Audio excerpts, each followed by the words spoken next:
People always say that New York City is a city that never sleeps, but to me it never really woke up. My name? Even I didn't know until that night.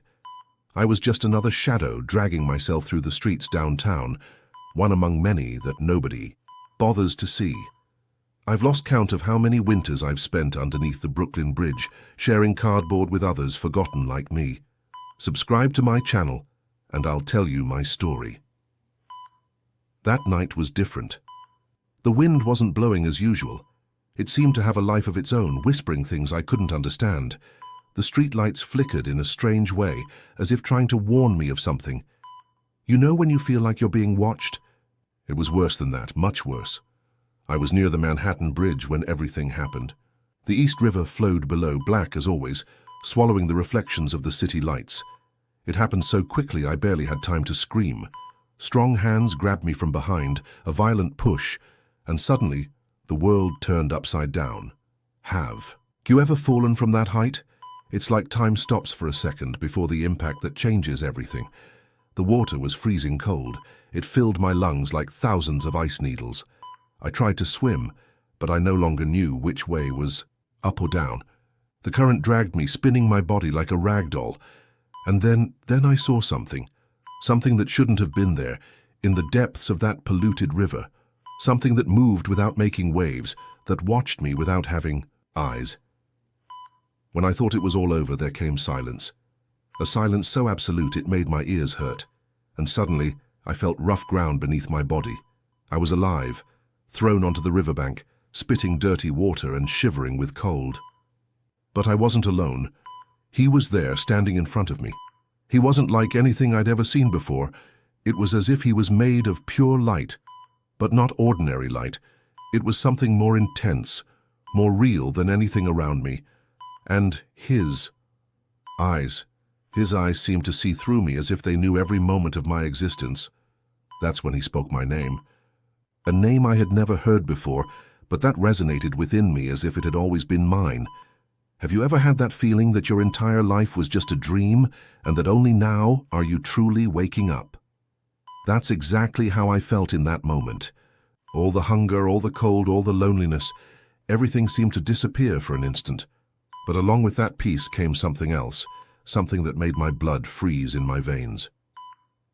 If you're wondering whether this is real or if it was just the delusion of someone who nearly drowned, keep following along, because what happened next, well, let's just say that was only the beginning of the most frightening night of my life, and you have no idea what's still to come.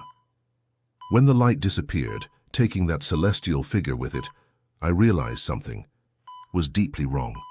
The city seemed the same, but it was like looking through a foggy glass. Everything was slightly distorted.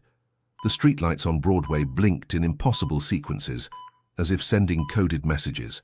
And the sounds... My God. The sounds. The car horns reached my ears like muffled screams. People's conversations sounded like recordings played backward. I dragged myself to a closed storefront to try to compose myself. That's when I saw my reflection and almost screamed. Behind me, shadows moved independently, as if they had a life of their own. I rubbed my eyes hard, praying it was just river water blurring my vision. But when I looked again, the shadows were still there, dancing a macabre dance that defied the laws of physics. People passed by me as always without seeing me, but there was something wrong with their faces. It was as if their features were slightly misaligned. One eye half a centimeter higher than the other, mouths that moved out of sync with their words. Have you ever had that unsettling feeling that everything is normal, but at the same time, completely wrong? That's exactly how I felt. I started walking aimlessly, trying to understand what was happening. I passed places I had known for years, but they now seemed different. Central Park, always full of pigeons, was filled with birds I had never seen before. Birds with dark plumage that seemed to follow me with eyes too bright to be natural. If you've ever felt watched, multiply that sensation by 1,000. I returned to the Manhattan Bridge. I'm not sure why. Perhaps looking for answers, perhaps trying to prove to myself that it was all just a nightmare. The river was still down there, black and sinister as always, but when I leaned over the railing, my knees almost gave way. On the surface of the water, among the reflections of the city lights, there were eyes, dozens, hundreds of them, opening and closing like deadly flowers blooming in the darkness. A woman stopped beside me on the bridge. She seemed normal at first glance, but when she turned her face to me, I felt my heart stop. She could see me. She was the first person who really saw me in, I can't even remember how long. But there was something wrong with her smile. It was too wide, too full of teeth that seemed sharp in the artificial light. "You shouldn't have come back," she said, her voice sounding like several voices speaking at once. "They don't like it when someone escapes." Who are they? What was happening to me? Why had that figure of light brought me back? The questions spun in my head like a maddened carousel, and the more I observed the city around me, the more certain I became that I was no longer in the same world I knew, or maybe I had never really known this world. If you're wondering if I survived that night, well, the answer isn't as simple as it seems. What happened next completely changed my understanding of life and death. But before I continue, tell me, if you were in my place, would you run or face what was coming?